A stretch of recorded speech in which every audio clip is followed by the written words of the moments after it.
Hello, everyone. I'm Brian Carrington, and you're listening to Call Talk for February 13th, 2013. Today's topic is all about workforce management, specifically where workforce management meets workforce morale, and some lessons you can use. Now, if you're listening live today, we want to invite you to be a part of the show and ask questions. It's really easy, and here's how you can do it.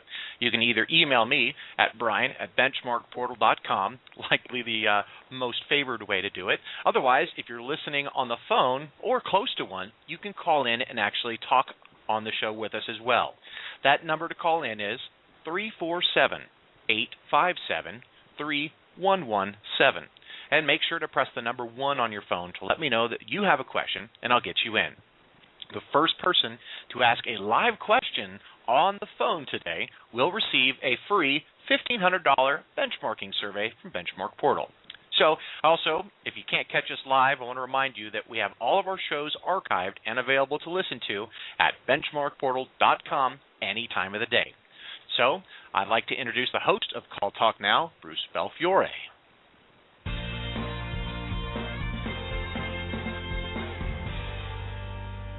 Welcome back to Call Talk, everyone. And today's topic is on WFM, Workforce Management Meets Workforce Morale.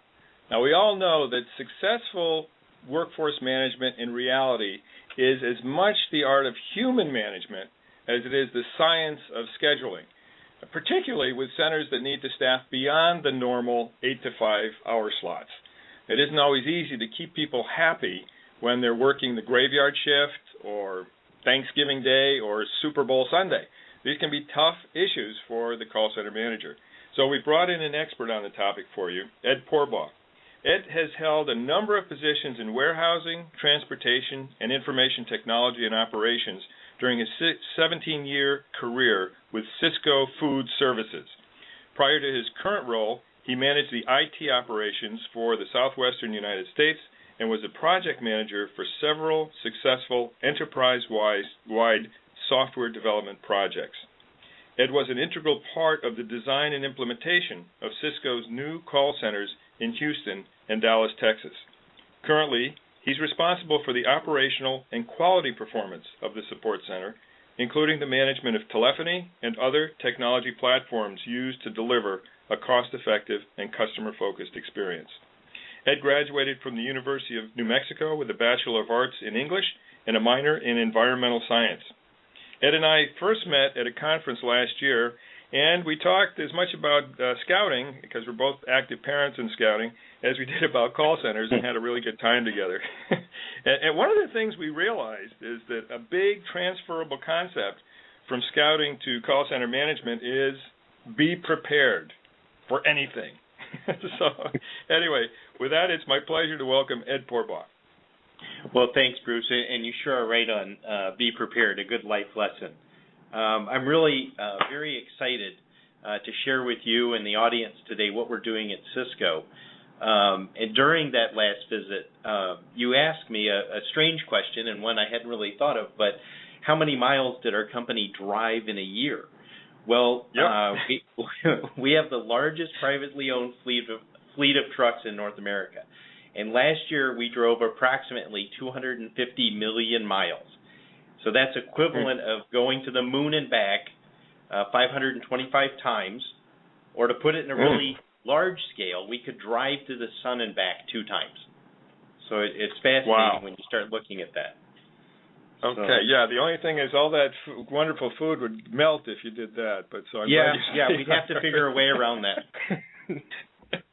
Well, that is a lot of driving, and there's a lot of phoning that goes on behind that, certainly, because obviously orders have to be phoned in, et cetera, correct? Correct. Yeah, okay. Well, good. Ed, let me ask you, how long has Sysco had a call center, and how did you first become involved with it? You know, that's a really good question with a funny story. We received our first call the morning of April 17th, 2011, so almost 2 years now. The project to set up the support center actually began about 4 years ago as part of Sysco's implementation of a shared business services model. I received a call one day from a friend who was working on the project asking if I knew anything about phone systems. And I think the question went something like, do you know anything about IVRs? I said, you mean an interactive voice response? Yeah, that's it. I explained about how I had worked at Citibank and then at Sysco and how I had worked on telephone equipment. Well, we ended the call. The next day I received a call asking me if I wanted to join the project as the technology lead designing the telephone system. I accepted the position, and over the next 2 years, I traveled every week between my home in Albuquerque, New Mexico, and Houston, Texas. I felt sometimes like I was going to the sun. I was on a first-name basis with most of the TSA officers and many of the flight attendants in both airports. Nothing like having a flight delay, standing in line and having the person working the counter wave at you and say, "Hey, Ed." I don't think the other passengers really appreciated it.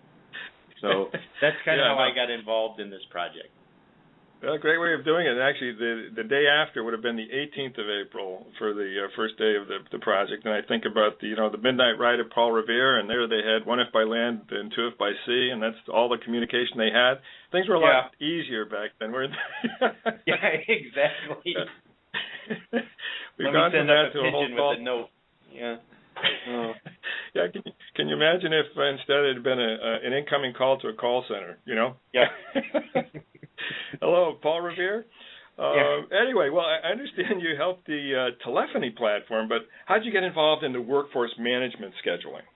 It's really funny when I think about it. As we began through this project, we were so focused on designing our processes and the IVRs that we literally were halfway through the project when we realized we needed to have agents to answer the calls coming into this world-class call center we were building. And it was funny, we just blank stared at each other. But as I recall, someone said, "Hey, Ed is good with numbers. Let him do the forecasting and scheduling." And hopefully most of the people on the call know this, but I felt like Mikey from the Life cereal commercials. Kind of like, hey, nobody else wants to do it. Give it to Ed. He'll do it. I sure do. Okay. Yeah. So throughout my career, I've managed employees and schedules, but it was really an informal process. We were open Monday through Friday, typical business hours, 8 to 5. If I needed 10 people, I just scheduled 10 people. There was never a lot of thought put into the scheduling. And honestly, if we needed overtime to complete a task, we just told people to work. That attitude just doesn't work in today's marketplace or in a support center. And I found out, very quickly that workforce management is more complicated than building a telephone platform or even writing a software program. There's so many moving parts in that. Yeah, no, there is a lot, and there's that human element that somehow has to be baked into the whole thing. Well, it sounds like you've had an interesting time there at Sysco. It's sort of like, okay, Ed stayed at Holiday Inn Express, so he can do anything, right? Yeah, exactly.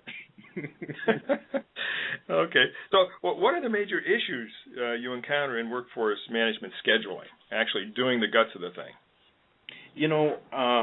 I think the complexity is in the fact that there are so many, like we talked, so many moving parts and variables. It really all begins with forecasting.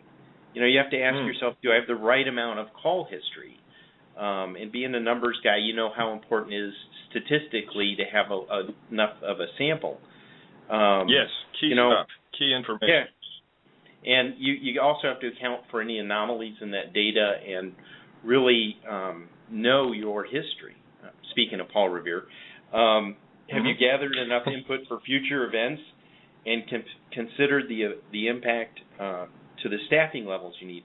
For example, is your sales department running a huge promotion that will increase call volumes? Even with a very accurate forecast, you still have to plan for future events, and as of yet, I've not been able to get my magic 8 ball to work 100% of the time.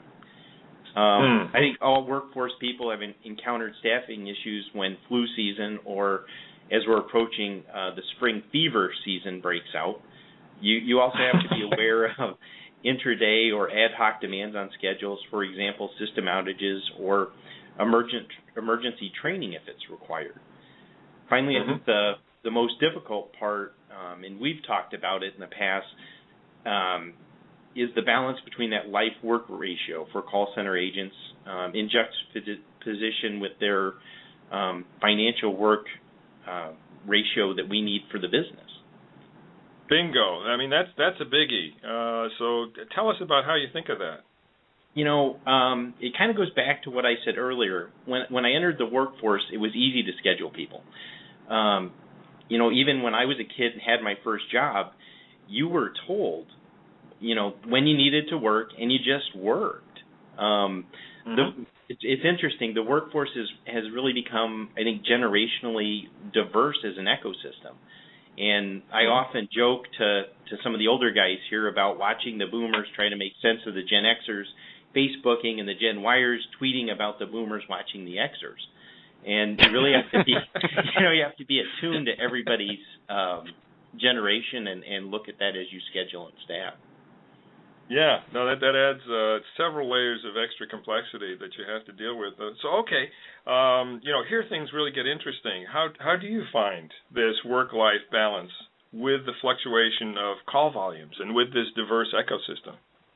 Well, I think if anybody can discover it, it would be considered the holy grail of scheduling. Yep. When you can create schedules that agents / employees love, well, I guess at least like and meet the financial and service levels required of the business, it's a very good thing.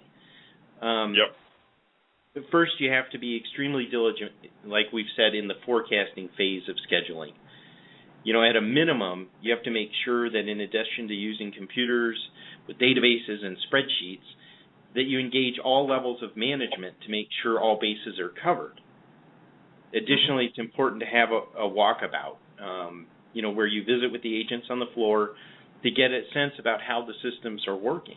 I can't tell you how many times I've been walking through the floor and gained valuable insights just by walking about. But I'm glad that you brought that up, because this is something that we see more and more, but we still don't see enough. And in terms of the amount of walkabout that you do, can you give us an idea in your position of how much you do that actually, and how that works? Yeah, I can tell you. Probably in the morning. There's 2 functional call centers. In the morning, I visit with the small one. And it may just be a 5 to a 10 minute thing. If there's not a lot going on there, it's also a great opportunity to have a personal touch with your agents. And I think that really helps build that relationship to where when I have to ask somebody to work a less than desirable shift, at least they know that personally I understand them or I get them. In our larger center, probably the same amount, maybe a little less because they have a higher call volume. But again, it's a daily task that I perform, our call center manager performs, and it's just to get the touch back to build the relationships with our agents. That's great. So daily you do it on a daily basis. That's great to hear. Yes. Okay. Please tell us more. Okay. So I think also you have to think about scheduling from an agent's perspective. Would you want to work that schedule that you're producing? Sure, it meets the business needs, but could you make it a better opportunity for the agent? And this can be a really difficult task. As I prepared to talk today, I was talking to my father about what I do for a living. And, his response was, well, back in my day, and it was funny because I think we're seeing this change in workforce. As we prepare schedules right now, my team and I focus on the needs of the business. I won't lie to you about that.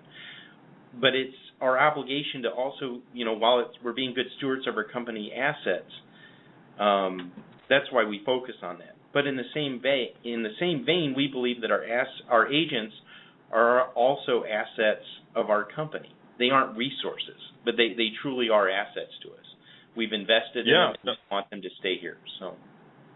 Right. No, I remember back in a previous career, people saying, your best assets walk out the door each evening, and you want to make sure they walk in the door the next morning. So, very important stuff. Well, help our listeners with your take on what's really a tough nut. How do you approach scheduling for the less desirable shifts and for overtime? Okay. No matter how hard we try, there are always going to be shifts that are difficult to staff, especially in centers that do not use shift bidding.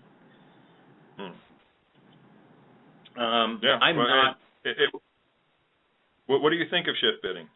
I'm not a big fan of shift bidding because it has, to me, inherent flaws, and I believe it leads to higher turnover rates and truly less engaged agents.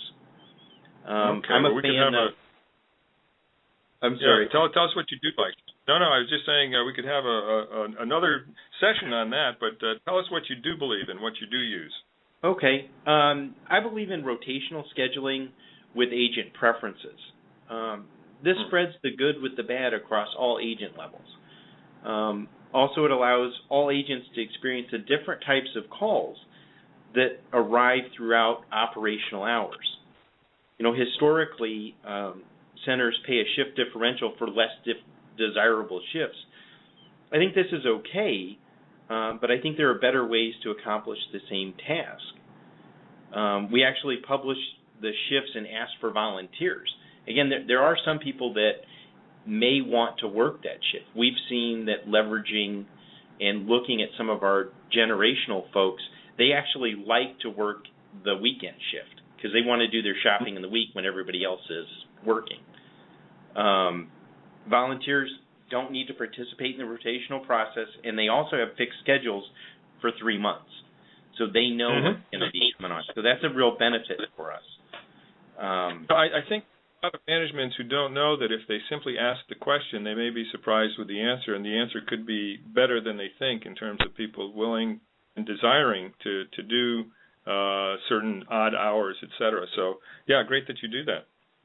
And, additionally, we try to attempt to create schedules that contain a 3 and 4 days off when rolling from one week to another. So telling an agent they will receive an extra 24 vacation days a year is a huge win for us, and it's free. It's there's no cost to do that, and that really does help us get to that work-life balance. Another thing that we've done is using my experience in the transportation area where I started my career at Sysco. I think operationally it was the same as call center staffing. The only difference is that we needed drivers, not agents, to drive our trucks and not answer calls. Fundamentally, though, it really gets down to putting seats in seats. Yep. When we were there, we used what was called an extra board list that drivers would place their names on, stating they wanted to be considered for overtime runs.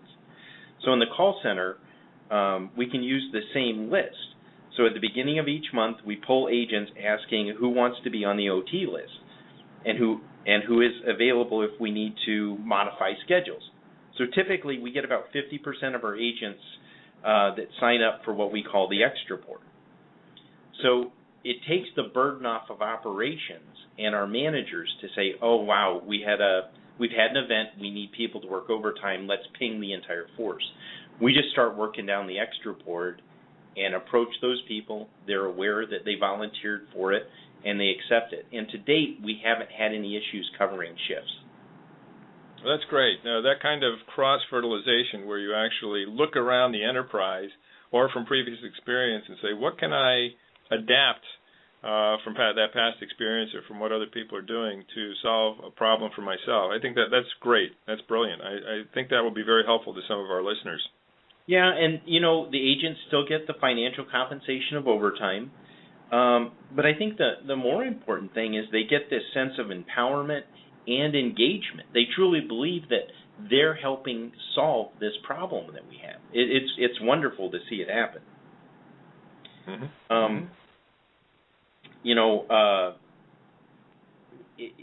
I think it really allows everybody the opportunity to engage in whatever level they want, and it removes considerable stress, like I said, from us and from the volunteers, because it's not, we don't have to tell somebody to work.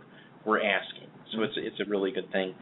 I think the other part of it is I kind of have my own management style, and I'm growing that throughout our operational department. I call it one step by leadership. And my core belief is that leaders, and we've talked about it in the walkabout, but my core belief is that leaders need to be in the trenches with those they lead. They need to be no more than one step away at any time. Sometimes we lead from the front, sometimes from behind to push and to coach, and sometimes from the side to provide guidance and really see what's happening while they're working.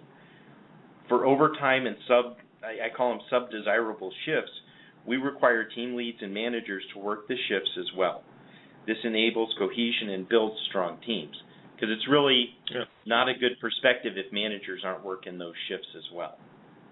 Yeah, no, that's a great, concept, the one step by leadership. So you can be one step behind, one step forward, one step next to, but always engaged. I mean, every part of that is engagement with the people who are actually doing the work. And I've talked to other call center managers who have a similar approach to it, and also will bring in, the banana bread or something like that when they're on the off shift with a group of people who maybe aren't really happy to be there, but are happy that they're being supported by their managers. So I think that's a great point. Yeah. Okay. And how about? Go ahead. Uh-huh. No. I was just going to ask about reward programs and incentives. What about that sort of thing?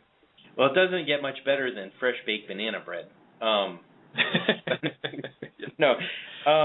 I think some industry trends and what we've seen in other companies that we're working with are the latest device, and we raffle that. So, for example, an iPad or the Microsoft Surface. And what happens is that for every undesirable shift or whatever you determine you need to do to motivate people to cover those shifts, they would receive an entry into the raffle. And then you have a raffle. And, again, you could do it every month or every quarter. Those are expensive devices, so that would be a long-term project. We found that folks really like that. We don't do right now. I think the biggest thing we've raffled off is a smiley face coffee mug, but people get competitive about it, and it's exciting. I think we've talked about food. People love food. Well, most people, especially if you're in the food industry, and it's a great motivator. Not during all shifts, but during some of the shifts, we do bring in food. We've had popcorn and cookie days where people will bring in a cookie that they want to share with the team. And it's potlucks are also a good way to build teams. And you can also offer off-site meals with the management team. So that can become a raffable, I don't know if that's a word, but a raffable item or winnable item, I don't know. Yeah, sorry, a winnable item. And agents love it. And it also builds into this, management by walking around concept that you're building that team. And, you really do look at people as an asset. And, I also believe that there's no reason that an agent that's motivated couldn't end up being a manager one day. And so that's a good report. No, that's good. Yeah, it sort of shows them where they could be at some point.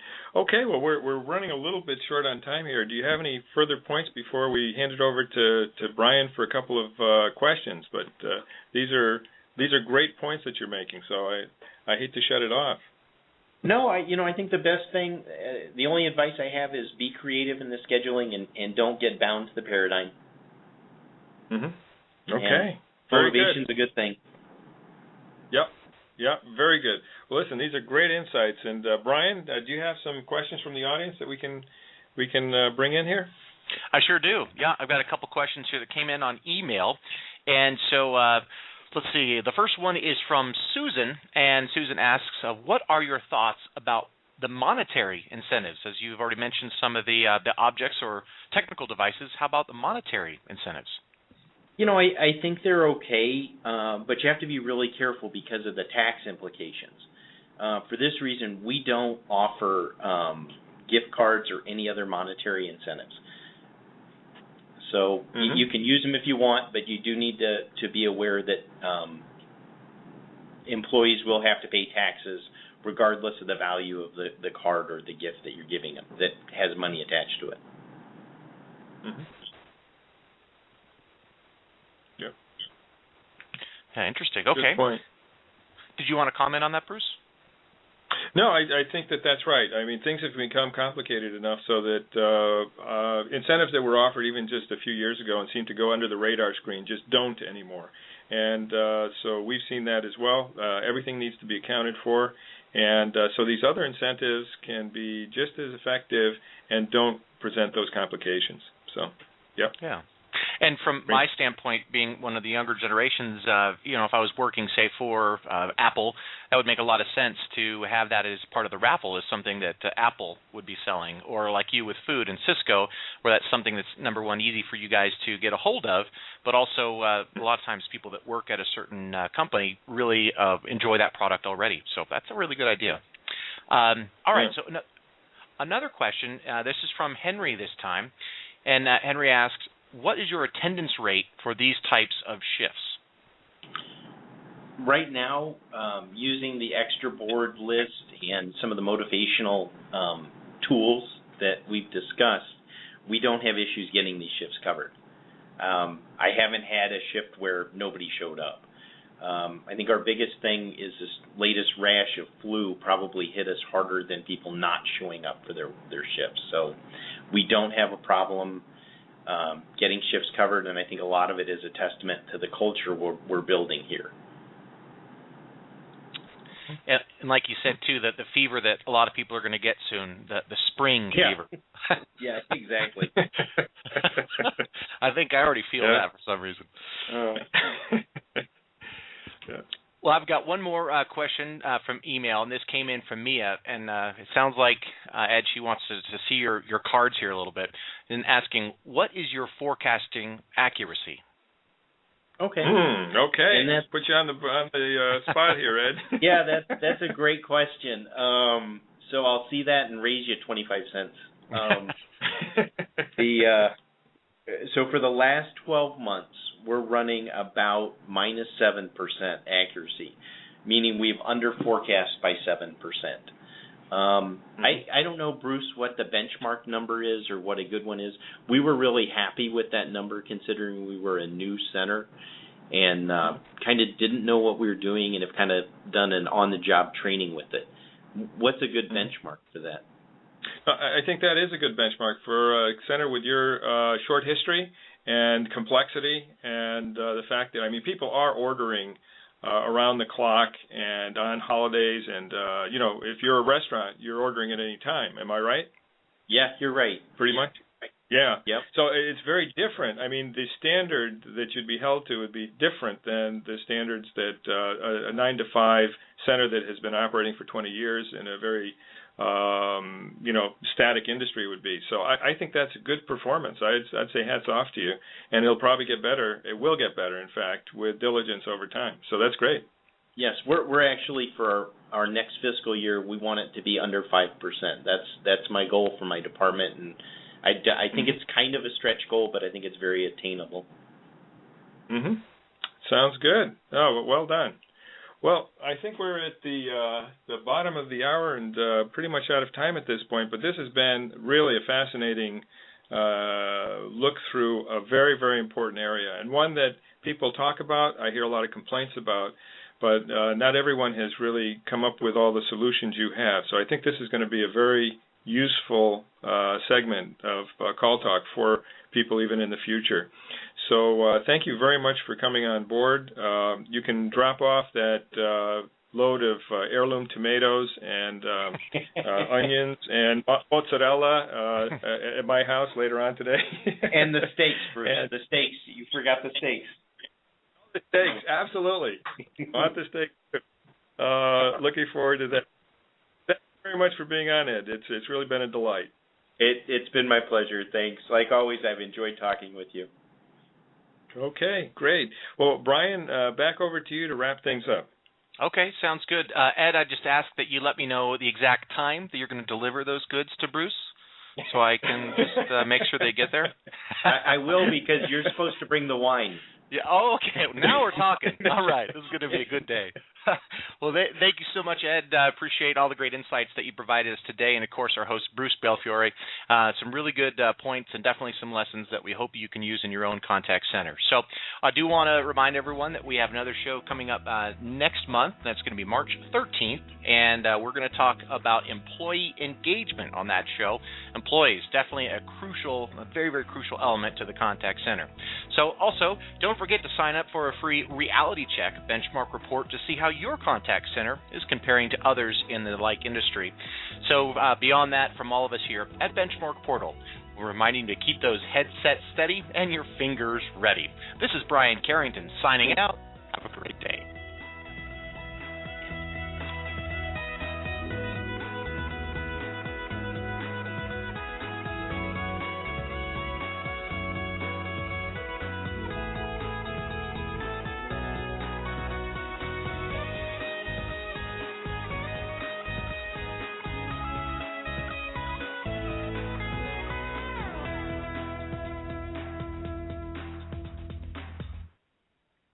That's a wrap.